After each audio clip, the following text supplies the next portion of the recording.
Credit cards give you purchasing power, but they also can give you the illusion that you got all this money that you really don't have. Hey my Skye Savers, welcome back to my channel, or welcome. I'm Kim and this is a world of Skye, a world for women and moms looking to save money and get the most bang for your buck.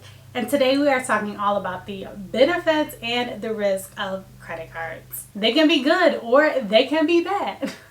But today we're going to talk about the pros and the cons of those little shiny plastic things. Before we jump into the video, please make sure that you do subscribe to my channel if you have not done so already. Trust me girl, your purse, your wallet, your bank account will thank you. Okay, let's start with the good. First benefit is that credit cards are convenient. They are convenient to use. Majority of businesses accept credit cards, so you can just whip that thing on out of your purse or your wallet and use it to pay for your items or your services. You can also use your credit card to purchase quickly over the phone or on the internet to also buy goods and services. You don't have to mail in a check or purchase a money order and mail that in.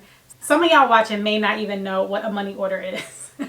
And that's okay. That's okay. You don't need to know because credit cards and their convenient use have taken over the need for that. The second benefit is flexibility. You can buy items in advance of your paycheck and then pay them off by the due date without incurring any interest. So if you don't have the cash specifically in hand at that time, but your cash will be coming sometime soon and you need to buy things, credit cards gives you the flexibility to do that. However, you want to make it a good habit to pay your credit card off in full every single month to avoid paying any interest or any fees. The third benefit is security. Credit cards are more secure than more traditional checking methods such as like using your debit card. If someone gets access to your checking account, girl, they can drain that thing. They can dry you completely out. You have to file a report with the bank. You have to wait for them to do the investigation, and then you have to see if they decide if they are going to replace the funds. Meanwhile, while they're doing all of that, you don't have access to any of your money. If someone got a hold of your card and they drained your account completely dry,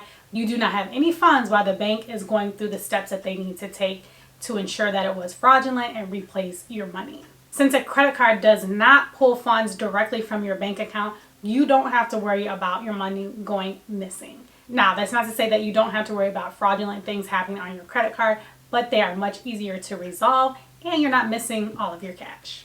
The fourth benefit, so along with security, you have the right to dispute errors on your statement. When there's an error on your credit card statement, you have the right to dispute that with the issuer. And while you are disputing that and going through the investigation process, you do not have to pay for that item unless the card issuer turns up evidence against you and finds you responsible for that charge. The fifth benefit of credit cards is the rewards and the perks, probably my favorite part. When used responsibly, you can earn money and rewards for big ticket items or simply your everyday purchases. Your rewards can then be used for things like cash, gift cards, miles, and merchandise, like all good things. So credit cards give you the ability to kind of stack up these points and then you can redeem them later for whatever it is that you want to redeem them for. And the sixth benefit that we'll talk about today regarding credit cards is that it builds your credit. Paying your bill in a timely manner contributes to a positive credit history. And if you hold on to your credit card long enough, like long term, 6 years, 10 years, the longer you hold on to your credit card, it will have an advantage on your account length, which can in turn boost your credit score.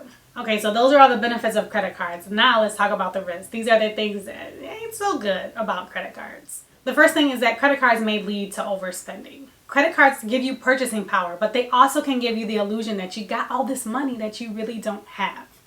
As a result, that leads to overspending. And if you're overspending, that means that you do not have the money to cover those costs. So when your bill comes, you can't make your payment, you can't pay your balance off in full. That is going to hurt you. And thanks to accruing interest, you can quickly find yourself like in over your head with credit card debt if you are overspending. The second risk of credit cards is that interest accumulates quickly. If you carry a balance month to month, your debt can grow and interest can pile up really fast. Failing to pay your balance in full by the due date is going to result in you being charged interest. So one thing to help with this is knowing your billing period. Knowing your billing period allows you to know when you'll need to make payment for that purchase.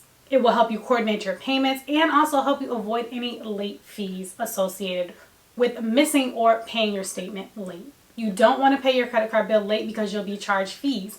And then those fees that you're charged also get charged interest, okay? So it's interest on top of interest on top of interest. Oh my goodness. Bad, okay? Bad, bad, bad. So to prevent this, like we talked about in number 1, limit the overspending. Only put on your credit card what you can afford to pay off in full every single month. The third risk of credit cards is damage to your credit score. Missteps with a credit card will add negative information to your credit report, likely resulting in lowering your score. Using more of your available credit line can also affect your utilization ratio, which is simply the amount that you owe divided by the amount that you can borrow. So let's say that you owe $500 on a card that has a limit of $1,000, your utilization ratio would be 50%. A ratio that is too high can actually lower your credit score. So a typical guideline is to avoid going over a 30% utilization rate. So with that same credit card that has a $1,000 limit, you would not want to charge more than $300. $300 will put you right at the 30% utilization ratio. Again, this ratio does have an impact on your credit score. And the last risk that we'll talk about today is the risk of credit card fraud, right? With the credit card, thieves don't really need like your actual physical credit card. They can just hack a company's information. So many of us use our credit cards online. That information is stored with these different companies. And there's hackers. There's hackers out there just trying to get our information so that they can use and abuse it. The good news with this is that you're typically not liable for those purchases as long as you contact the credit card company right away and report it as fraud. However, that can be annoying, it can be time consuming, and it is a risk of having a credit card. Okay, so those are the risks and the benefits of credit cards. Credit card debt itself can be a vicious cycle to get out of. But if you use your credit cards responsibly, there are a lot of benefits and perks to having a credit card.